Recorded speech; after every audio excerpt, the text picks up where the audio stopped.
paz do Senhor, querido irmão, querida irmã. Olha, nós avançando na leitura da Bíblia, na meditação da palavra e na nossa prática de oração, conforme a palavra do Senhor nos propõe. Eu gosto de pensar que nós estamos orando conversando com Deus conforme o que Ele levanta o assunto. E isso é bom. Ele começa a conversa e depois a gente fala com ele a respeito do que ele nos propõe. Glória a Jesus. O livro de Ruth é um registro muito importante dentro dessa narrativa do projeto de Deus para as nossas vidas, porque ele nos traz, no correr da história, alguma coisa que começa a acontecer dentro do período dos juízes, ou seja, dentro desse período tão obscuro, tão tenebroso que nós acabamos de ver, relatado no livro dos juízes, nós vemos que a mão de Deus não cessa de se mover. Ele continua fiel ao propósito que ele tem para conosco. Só nos cabe entrar na aliança, abraçar e honrá-la. Então, dentro desse período dos juízes, em que não havia rei em Israel, em que cada um fazia conforme seus próprios olhos, e estava toda aquela anarquia na sociedade, na vida espiritual, um verdadeiro caos, nós vamos ver uma família fugindo da fome em Betel para Moabe, que é uma nação estrangeira, né?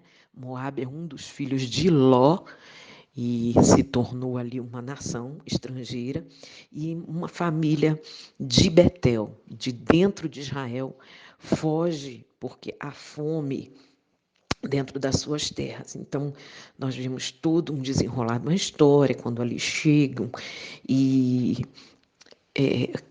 todo um percalço que passam, e Ruth, e Noemi com sua nora, resolvem voltar para Israel, porque ela fica sabendo que a fome terminou, e agora Ruth se torna, abraça o Deus de Israel, abraça a aliança, abraça o povo e o Deus de Israel. E dentro daquele retorno, Noemi procura encaminhar Ruth para um casamento, para que elas tenham, né, ali um acolhimento dentro daquela sociedade daqueles dias, né?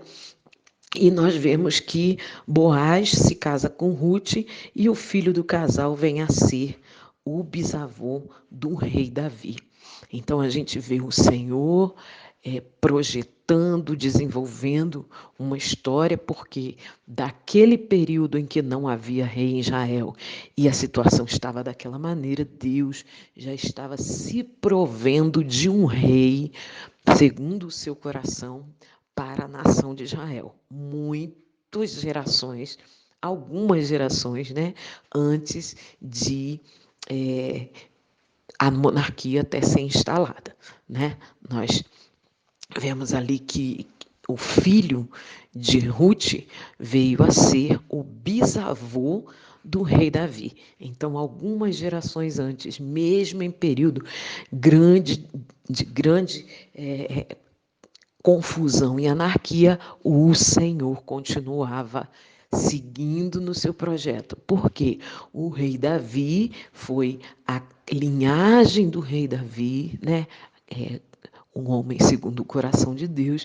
Jesus é chamado o filho de Davi, porque dessa linhagem nasceu o Salvador que completa, né, o projeto da salvação sobre as nossas vidas. E isso estava se desenrolando ali, mesmo em tempo dos juízes em Israel. Então, após um período de crise e de vazio na liderança de Israel, na época dos juízes, Deus proveu, então, a partir dessa situação, uma liderança eficaz para o seu povo. A gente leu lá no livro de Gênesis, no capítulo 49, versículo 10, quando Jacó, no seu leito de morte, promulgava, profetizava a bênção para cada um dos seus filhos, ele disse: o cetro não se arredará de Judá, ou seja, Deus haveria de prover para si um rei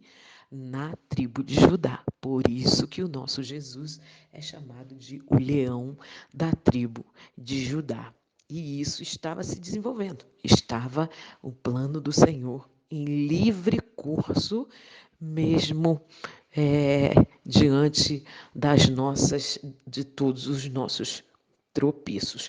A gente vê também, nos chama atenção no livro de Ruth, que naquela sociedade muito essencialmente patriarcal, a gente vê a presença forte da mulher naquela família, mesmo porque todos os homens da família estavam mortos.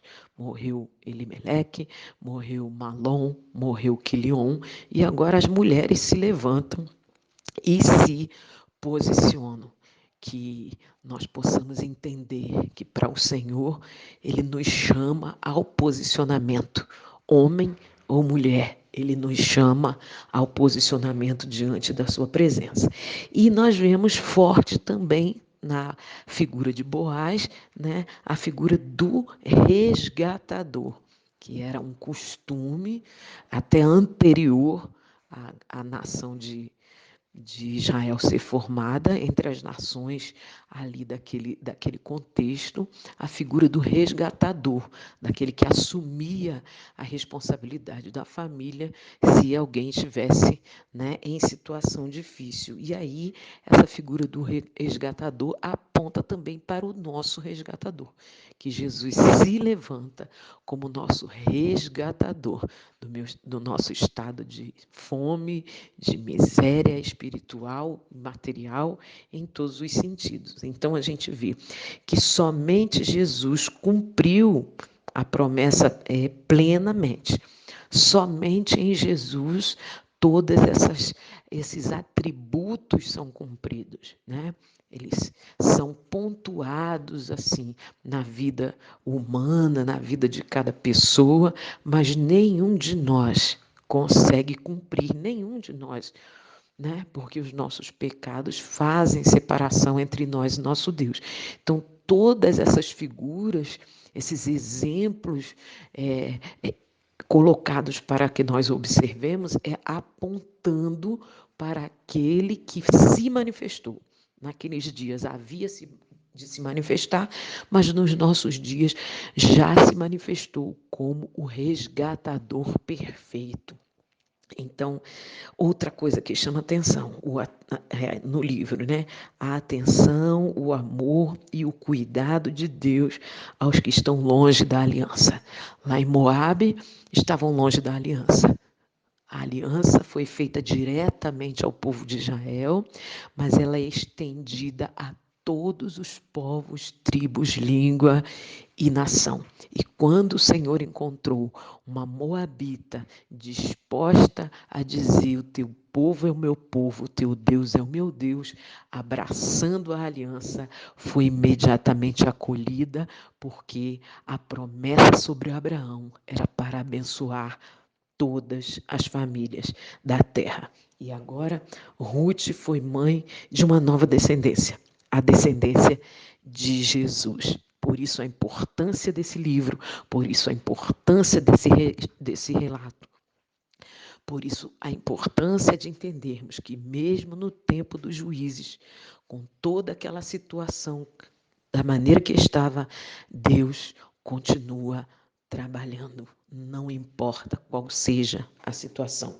Nesse momento, lá no ambiente de guerra, lá no ambiente de fome, lá no ambiente de caos na sociedade, Deus está trabalhando. Deus nos abençoe na leitura deste livro.